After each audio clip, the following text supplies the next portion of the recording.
టీడీపీలో రానున్న రోజుల్లో కీలక మార్పులు జరగనున్నాయా? పార్టీ జాతీయ సెక్రటరీ పదవికి లోకేష్ రాజీనామాకి రెడీ అయ్యారా?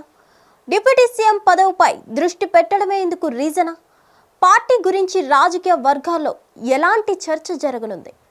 పార్టీ వర్కింగ్ ప్రెసిడెంట్గా లోకేష్ బాధ్యతలు చేపట్టడం దాదాపు ఖాయమా? అవుననే సంకేతాలు బలంగా వినిపిస్తున్నాయి. టీడీపీలో చాలా మార్పులు చోటు చేసుకోనున్నాయని తెలుస్తుంది. సీనియర్లతో పాటు యువతకి ఇంపార్టెంట్ ఇచ్చేలా అధినేత చంద్రబాబు ప్లాన్ వేశారు.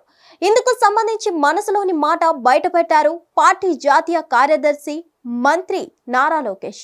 విశాఖ టూర్లో భాగంగా మంత్రి లోకేష్ మీడియా అడిగిన పలు ప్రశ్నలకు క్లారిటీ ఇచ్చారు. తన మనసులో మాటను బయటపెట్టారు. అందులో ప్రధానంగా ఉప ముఖ్యమంత్రి పదవి గురించి అడగ్గా సమాధానం ఇచ్చారు.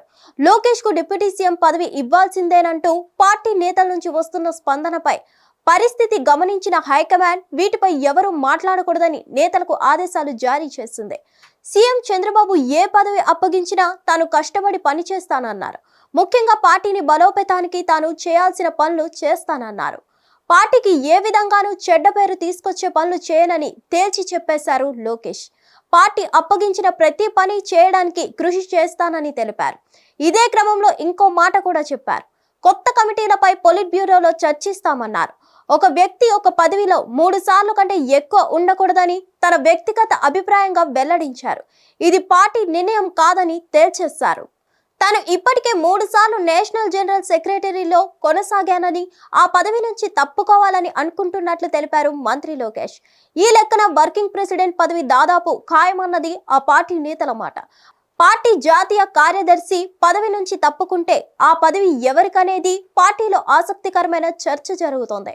పార్టీ జాతీయ కార్యదర్శి పదవిని ఈసారి ఎవరిని వరిస్తుంది? సీనియర్లకు ఇస్తారా లేక యూత్ కి ప్రయారిటీ ఇస్తారా అనే దానిపై టీడీపీలో ఇప్పటికే జోరుగా చర్చ మొదలైంది. లోకేష్ తోడల్లుడు విశాఖ ఎంపీ భరత్ కు ఇచ్చే అవకాశం ఉందని అంటున్నారు. అలా చేస్తే యూత్ కి మంచి సంకేతాలు ఇచ్చినట్లు అవుతుందన్నది కొందరి నేతల మాట. ఈ వాదనను తోసిపుచ్చిన వాళ్ళు కూడా ఉన్నారు. ఎన్టీఆర్ తర్వాత ఆ ఫ్యామిలీలో ఎవరు పార్టీకి సంబంధించి ఎలాంటి బాధ్యతలు తీసుకోలేదు. ఇప్పుడు జాతీయ ప్రధాన కార్యదర్శి పదవి బాలకృష్ణకు ఇచ్చే అవకాశం ఉందని అంటున్నారు. నందమూరి ఫ్యామిలీ నుంచి కాస్త కూస్తో యాక్టివ్ గా ఉన్నది బాలయ్య ఒక్కరే. ఆయనకు ఈ పదవి ఇవ్వడం ద్వారా ఎన్టీఆర్ ఫ్యామిలీకి ప్రయారిటీ ఇచ్చినట్టు అవుతుందని అంటున్నారు. మొత్తానికి త్వరలో టీడీపీలో కీలక మార్పులు జరగనున్నాయి. అవి ఎలాంటివి ఎలా అనేది వెయిట్ చేయాల్సిందే. హిట్ టీవీ యాప్ ని డౌన్లోడ్ చేసుకోండి. ఇందులో short news, live news, entertainment movies అన్ని అవైలబుల్ గా ఉన్నాయి. Please download hit TV app. Hit TV app hit TV app ని ఫ్రీగా డౌన్లోడ్ చేసుకోండి.